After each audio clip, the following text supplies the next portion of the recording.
based on a true case. For years, Virginia's Colonial Parkway looked peaceful. A scenic road, quiet pull-offs, historic views. Then young couples started disappearing. Cars were found abandoned. Victims were found miles away. Some were never found at all. And for decades, no one knew who was behind it. Then DNA changed the story. In 2026, the FBI announced that one man had been linked to key Colonial Parkway murders. But even that did not end the mystery. Because not every question was answered. And not every family got full closure. How? The Colonial Parkway Murders. In October 1986, two women, Rebecca Dowski and Kathleen Thomas, were found dead near the Colonial Parkway. Their car had been discovered off the road near Yorktown. It was the beginning of a nightmare that would stretch across years.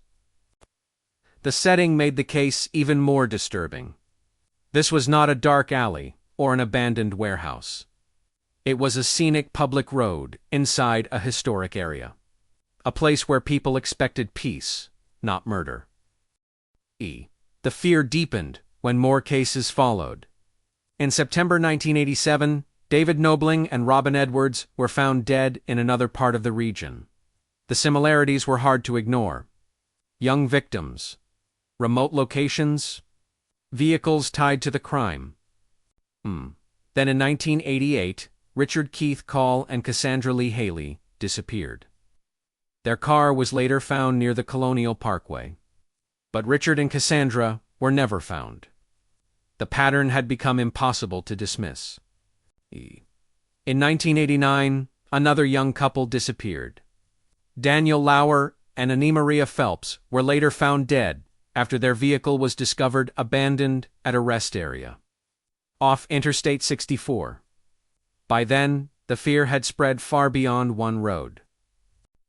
By the end of the 1980s, at least 8 young people had been killed or had vanished in cases tied to the larger Colonial Parkway mystery. The crimes shocked families for one reason above all: they seemed connected.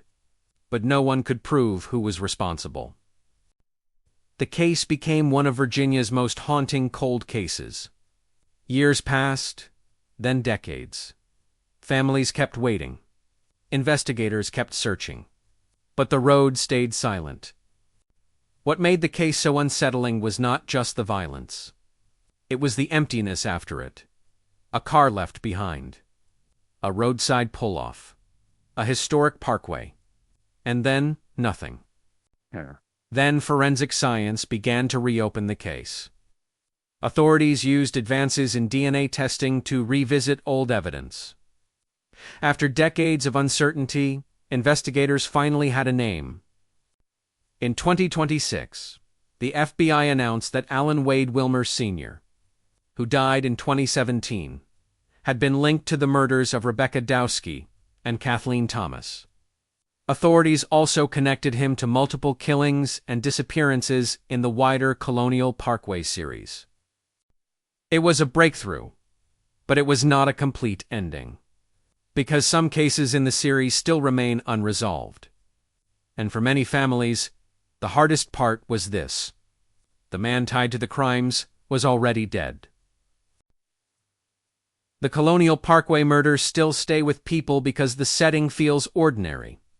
A scenic road, a parked car, a couple spending time together, then a gap in the story that no one can fully repair. Even after the DNA breakthrough, the case still carries unanswered questions. How many crimes were truly connected? Whether every victim tied to the series will ever receive justice? And how one road became the center of one of Virginia's darkest mysteries.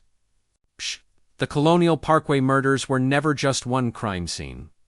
They were years of fear, missing answers, and families left waiting.